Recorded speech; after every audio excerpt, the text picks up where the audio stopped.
Abdu in a small purple sweater, isn't it? Here he is so many years later, but that's what time does, brings us to size. And I want to use that metaphor as I speak to you. Good evening to all of you. Thank you for being here, and wonderful to see a packed audience at every level. You'll have to forgive me, my voice sounds a little bit weak. It's never even at its best, even when it's at its best. But now I'm struggling with a little bit of congestion in my ears, the hazard of flying for 40 years and spending half of your life in the air. But if it sounds painful, it isn't. It'll clear up as I speak to you. I was reading a little quip to my colleagues as we were driving here. I have a friend in the United Arab Emirates, and somehow he thinks it is his responsibility to keep me humored in life.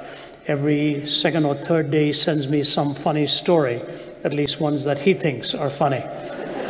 So he sent me one today that I was reading to my colleagues about this woman who'd gone on a vacation and left with her neighbor and left the cat and the neighbor's dog with her husband to take care of them. And while they went on the vacation, she said, "Now make sure you take good care of these two pets." So the second day she phoned her husband and said, "How's the cat doing?" He said, "Well, the cat died." She said, "What sort of a man are you? You know, why do you just get so blunt? Couldn't you today have said the cat was playing on the roof? And tomorrow saying, you know, it slipped and fell and broke its leg. Third day you can say, I'm just taking it to the hospital. And fourth day you could say, didn't make it, it died. Why just come right out and tell me the cat died?" He said, "Okay." She said, "How's the neighbor's dog?" He said, "It's playing on the roof."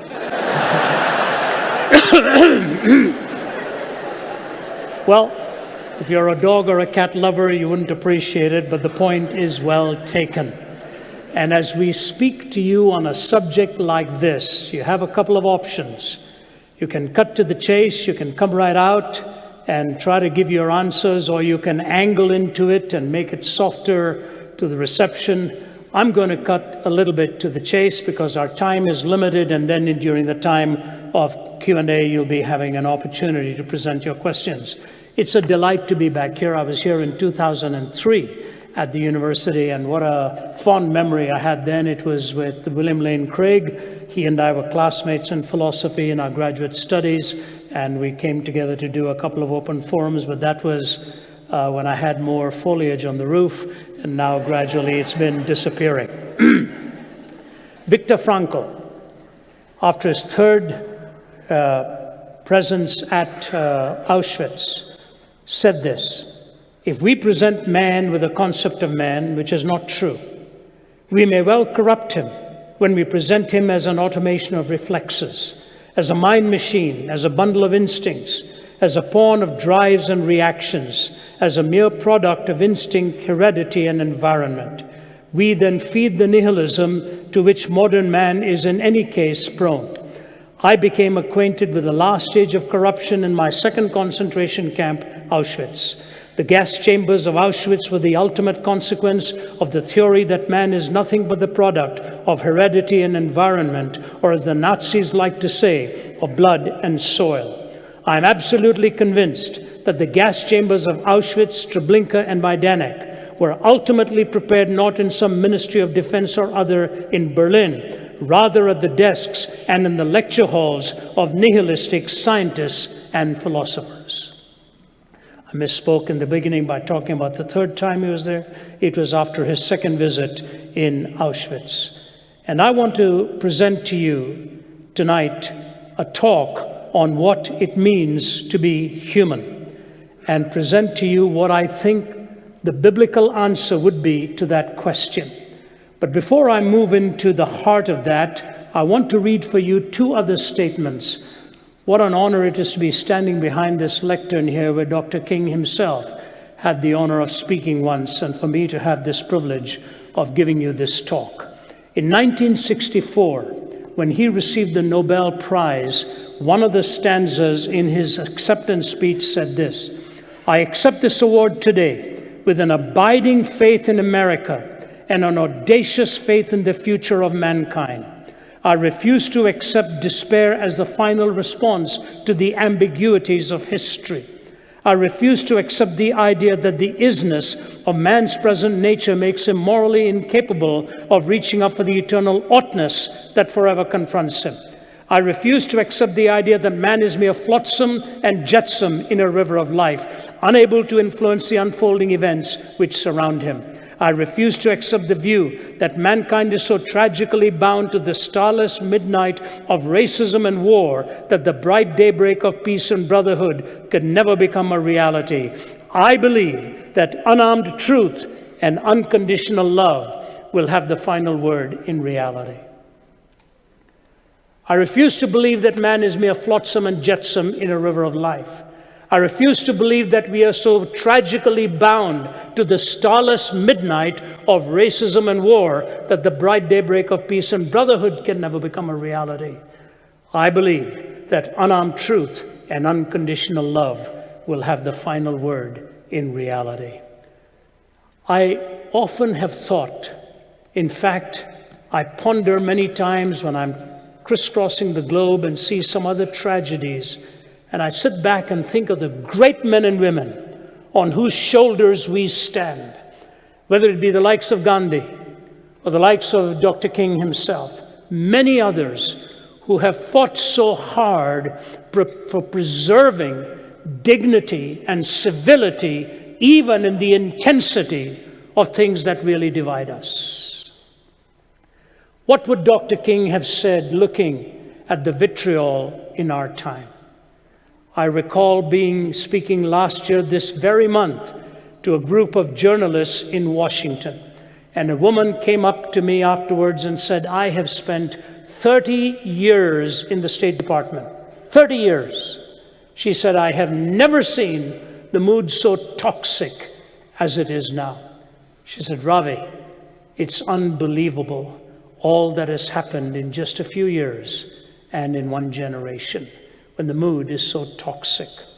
How do we treat each other through our disagreements? How do we convey truth to one another in a civil manner, realizing that we may have deep-seated differences? I happened to have make a quick overnight stop in Orlando on my way here from Atlanta because my grandchildren were vacationing and enjoying Disney World and so on. And so I took a few of the rides in there, sitting next to my 5-year-old grandson, wondering what kind of a world he will be seeing maybe 20 years from now. And as we were going through that beautiful ride, it's a small world after all. You know, it's a beautiful ride, but that melody stays with you all night long. You can't go to sleep if no, you're muttering away at that. And then to watch him just marvel at all that science and technology has done. One of those was called soaring. You just sit and watch the spectacular display of technology. And I had to hold on to his hand and say, it's just imagination, Jude, it's just imagination, because those planes come flying just over your head and so on. The biggest thrill I had was in watching them have a great time. And so my question to you is, what is going to determine the difference? You know, a few days ago, Atlanta was beaten quite convincingly at the end of the game by the Patriots. What if the Falcons had said, we want to stop the game at halftime because we're winning right now? No, that's not the way the game is played. It's played with 4 quarters. It's played with rules. And what I fear now in America's history, we are trying to change the rules, and we face possibly a dire outcome if we don't live by the rules again. Laws were given for a reason, to give us boundaries of behavior. But the Christian message tells us something beyond laws when it talks about grace and truth. And so I want to present to you as quickly as I can what it is that the Christian worldview gives to you and to me about what it means to be human. 3,000 years ago, David said this, when I consider your heavens, the work of your fingers, the moon and the stars which you have set in place, what is man that you are mindful of him, or the son of man that you care for him? You've made him a little lower than heavenly beings, but you've crowned him with glory and honor. It's an incredible statement made 3 millennia ago by the sweet singer of Israel who wrote in the Psalms on the glory and the majesty of the created order and that supreme expression in what we call humanity. What is there in man that you're mindful of him, or the Son of Man that you visit him? I want to give you 4 simple truths that the Judeo-Christian worldview presents about what it means to be human. 1 or 2 of them will be repetitive, but hopefully we will also get beyond that. Number 1 is that the Bible talks of a designation, or if you wish, a creation. That there is a designation, there is a designed order to who you and I are. You see, it was, I think, Chesterton who said, you and I can sit and revel in a sunset and pay a huge compliment to how beautiful the sunset is, but the sun will never return the compliment. It'll never look at you and me and talk about the capacity to behold and the marvel and the wonder and all that comes together in truth, wonder, love, security, all these components with which you and I live and for which you and I long. When you see the designation or the creation, the first thing you see is this: there is an intrinsic worth to your life.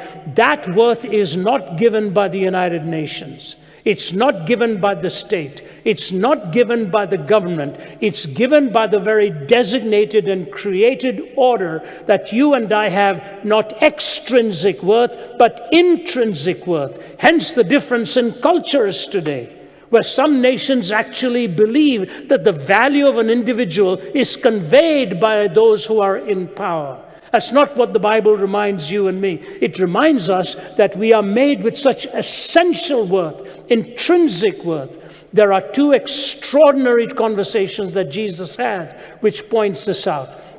The first one is the conversation that he is asked to define the laws and which is the greatest commandment. And the greatest commandment had to be reduced from 613 laws. Moses gave 613 laws, and the questioners of the law are trying to trip him up, whether it's going to be law against law, religion against religion. Can you tell us which is the greatest commandment? When Moses gave 613, Isaiah reduced it to 15. David reduced it to 11. Micah reduced it to 3, to do justice, to love mercy, and to walk humbly before your God. Jesus is now being asked to reduce it to 1. It amazes me that he could have, but he didn't. He looked at him and he said, you shall love the Lord your God with all your heart and all your mind and all your soul and all your strength. And you shall love your neighbor as yourself. He said, on these 2 laws hang all of the laws and the prophets. On these 2 commandments hang all of the laws and the prophet. Why did he give 2? Because of the first, the second necessarily follows. Without the first, the second is with its feet firmly planted in midair. You love the Lord your God, and you love your neighbor as yourself. Why is that so? In that second conversation, now they try to trip him up, political power against political power. And they looked at him and he said, and the man said to him, the lawyer said to him, is it all right to pay taxes to Caesar? How nice it would have been if Jesus had said no. Then come April 15th, you can be both religious and rebellious at the same time and pay the price for it. Jesus said to him, do you have a coin? He said, yes. He said, give me that coin. Jesus took the coin in his hand and showed it to the man. He said, whose image do you see on this coin? The man said, Caesar. Jesus said, give to Caesar that which is Caesar's, and give to God that which is God's. The man should have had a comeback question and said, what belongs to God? Jesus would have said, whose image is on you?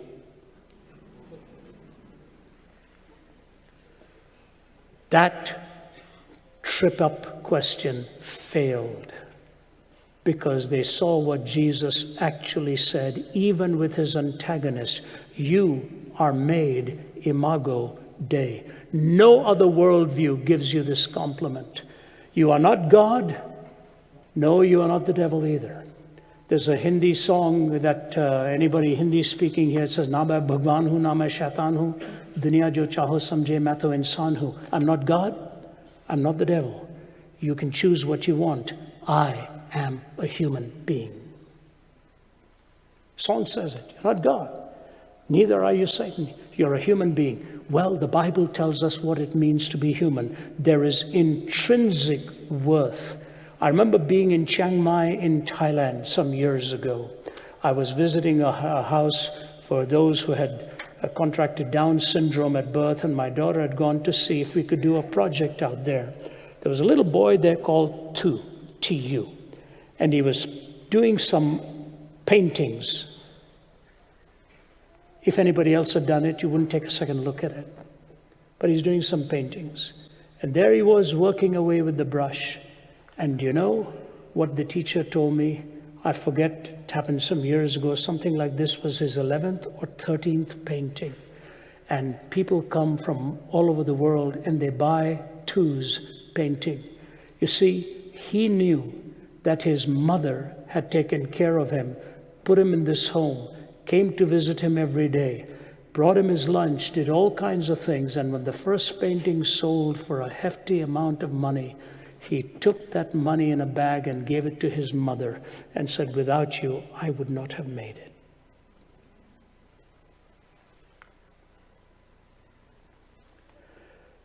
I stood next to the boy and I said, "Will somebody please take a picture of me with this boy? He's a hero."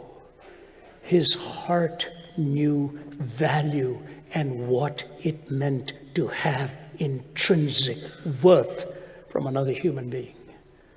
My grandson Jude is 5. I've told this story many times, and out of the mouth of babes, says the Bible, you will hear, you have ordained praise. One day my daughter Naomi, his mother, lost her car keys, and she couldn't search and search. She slapped her forehead and said, "I'm losing my mind." And he was 3.5 years old at that time. Jude came and stood in front of her and said, "Mommy, whatever you do, please don't ever lose your heart, because I'm in there." A child who learns value and intrinsic worth. That's what the Bible says to you and me. You are not the random collocation of atoms. You're not an accidental blip on the radar screen of time. God has given to you essential and intrinsic worth, and I have no right to violate you, because you are created imago Dei. Intrinsic worth, but so it is, there is a reflective splendor. How God manages this is absolutely remarkable by introducing the notion of the family and love between our fellow human beings. He moves this from the cosmic setting to the individualized privilege and prerogative. What do I mean by that? The fact of the matter is, while you and I share the image of God, you have a distinctive uniqueness where your relationships give you the privilege of a kind of love that they cannot give to everybody else. You are in a relationship with that privileged love.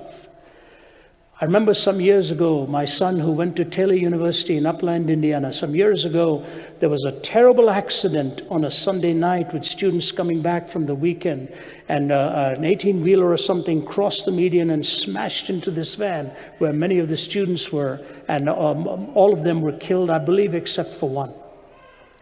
And the parents were informed. They came and conducted the funeral and everything for each one of them, but the one girl that survived was a girl called Laura Van Ryn. And so they informed the Van Ryn family to come and take care of their daughter. She was smashed up, banged up beyond recognition. And the Van Ryn family stood around that bed day after day, night after night. And I'm not 100% sure how it went, but I think her boyfriend was also there. And the more of the days went by, when he asked questions, he looked at the parents and said, "Something is wrong. She's not answering these questions properly." And the father got exasperated and said, "What is the matter with you? She's been hit. She's been so sidelined for some time. Just give her." He said, "No, something is wrong." Finally, one day, she looked up from her pillow and looked at them and said, "Why do you keep calling me Laura? I am not Laura. I am Whitney. I am Whitney Sirac." Parents were shaken by this, called the president's office, said, was there a young woman by the name of Whitney Sirac in that van? I said, yes. Well, your coroner has made a mistake. The girl that we've thought is our daughter lying in this bed is not Laura at all. This is Whitney Sirac. You better call the coroner right now and get this thing straightened out. Well, the girl was right, and the coroner lost his job. He'd not done any of the DNA testing that was needed. And he told the parents of the Van Ryn family, this is your daughter Laura. It wasn't. Whitney Sirac was finally released, but you can imagine the trauma. The girl who was buried as Whitney Sirac was actually Laura Van Ryn. The parents had to go to the grave, change the grave, the marker. The parents who thought they had buried Whitney came and stood by her side. There's a distinctive and particularity to your life that God reminds you and me is never lost in the sea of humanity. And what he cares about you as an individual is a unique Christian gift with the particularity of your value. Many of you may not even know this. I was 17 years old in Delhi when I tried to take my own life. I had never opened a Bible in my life, never gave God any serious thought. A man walked in with a Bible and wanted to read it to me. My mother wouldn't allow him to read it. I was in critical condition. They didn't expect me to live. The poison that I put into my system was expected to work and literally take my life within a few days. But as that scripture was read to me, never having opened the Bible, and the Bible verse that was read to me was from John 14:19. Jesus said, because I live, you also shall live. And I just muttered the prayer of a desperate man. I said, I don't know what all this means. I really don't know who you are. But if you know what life is all about, I don't. I want the life that you can give to me. I stand before you today as a 70-year-old man. 53 years ago, God changed my life by reminding me that he cared for me as an individual and pursued me all the way to that hospital bed. I never dreamed of the day that I'd be standing in front of audiences all over the world telling them what it really means to live. Intrinsic worth and a reflective splendor. Secondly, and quickly, there's an incarnation. From the designation or creation to the incarnation, the Word became flesh and dwelt among us full of grace and truth. I don't have the time to go into this, but I want you to remember this. Truth is a powerful and the most valuable thing in the world, but uncoupled with grace, it can become merciless and cruel. Uncoupled with grace, it can become merciless and cruel. And the grace of the Christian gospel is so unique. When you read the prodigal son's story, the boy comes back after squandering all of the inheritance. And the amazing thing about that story is what happens next. It is not so much that he comes and falls into the house at his father's feet, but the father leaves the home and goes to meet him outside there. That was grace, mercy, kindness, and love. All of us need that grace sometimes, especially when we've blundered hard and long and made huge mistakes. In the incarnation, the grace that was offered. I was doing an open forum in Damascus, Syria, and the leading Shia sheikh there by the name of Sheikh Hussein was a very kind gentleman. We dialogued for 3 hours. Between us, the interpreter. He would ask me a question about my faith, I would answer it. I would ask him a question about his faith, he would answer it. And an audience was listening in. He always graciously addressed me as professor, professor, professor.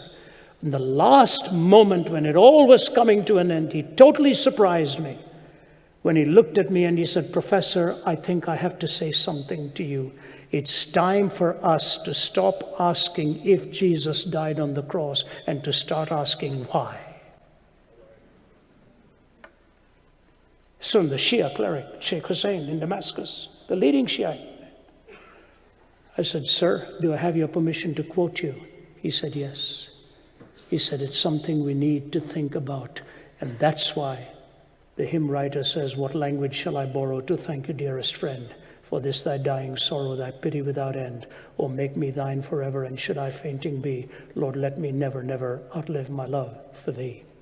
See, the church has been guilty of showing very little grace. And Christendom, when it was in political power, did not set a good example. I just ask you to do one thing. Don't judge Jesus by what you've seen in the church. Whenever religion becomes politicized, it destroys both politics and religion. The choice to follow by faith is a freedom for you to choose or not to choose. This is the uniqueness of America. We are given the freedom to believe or to disbelieve. We are given the freedom to believe or to disbelieve. Faith that is born, that is engendered within you, can never be coerced. It will not be that trust and that belief, because it's wrapped into love and truth, and the choice is that sacred trust God gives to you. So you've got the designation, the incarnation. I'll just mention one more. Thirdly, transformation. The Bible talks about the transformation of the human heart, how God is able to change the heart of an individual and change it from hate to love and from anger to mercy and grace. I will just give you one illustration of this and mention my fourth thought and be seated. I've had the privilege of going to Angola prison in Baton Rouge, Louisiana several times, and it's about 20 miles out of there. It was the most deadly prison in America. There were over 5,000 prisoners there, 85% of whom are on 85% of whom are on life without parole, and about 40 or 50 of them are on death row. My colleagues sitting here, Abdu and 2 or 3 others sitting there, have all had the privilege of going there together with them. We've stood on the other side of the bars talking to people in death row. Abdu had the privilege, I had the privilege of speaking at their chapel and talking to them about Christ.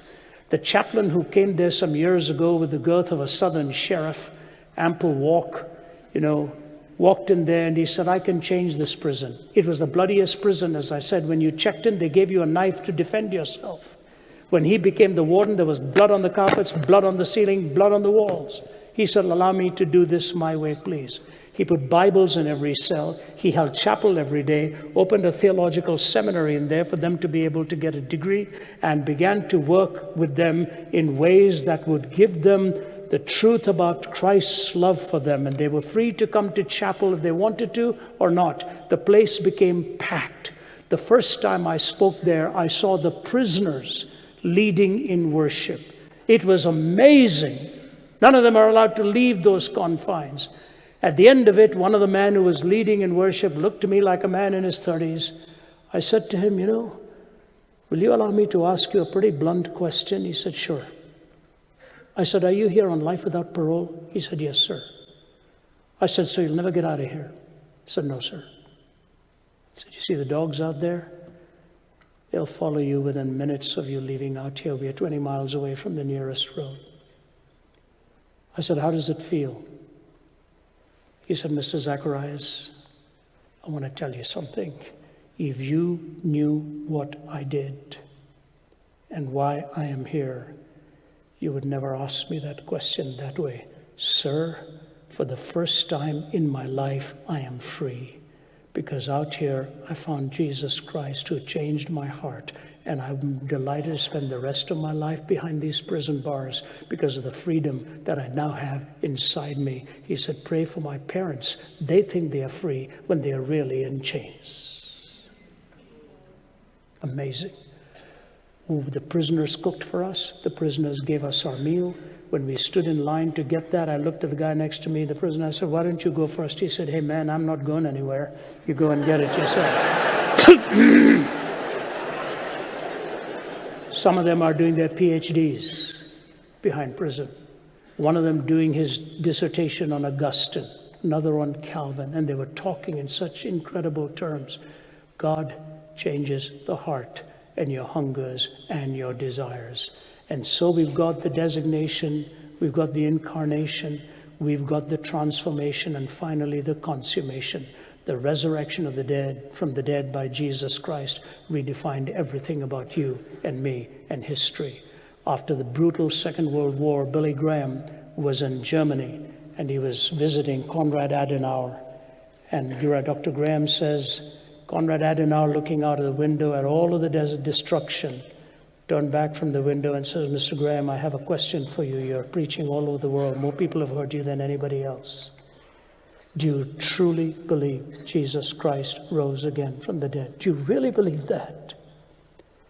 Billy Graham said, "Sir, if I didn't, I would have no message to preach." Conrad Adenauer paused and said, "Mr. Graham, I want to tell you something. Outside of the resurrection of Jesus Christ, I have no other hope for mankind." Unarmed truth, unconditional love. Outside of the resurrection of Jesus, I have no other hope for mankind. The Judeo-Christian message has everything that you need for your life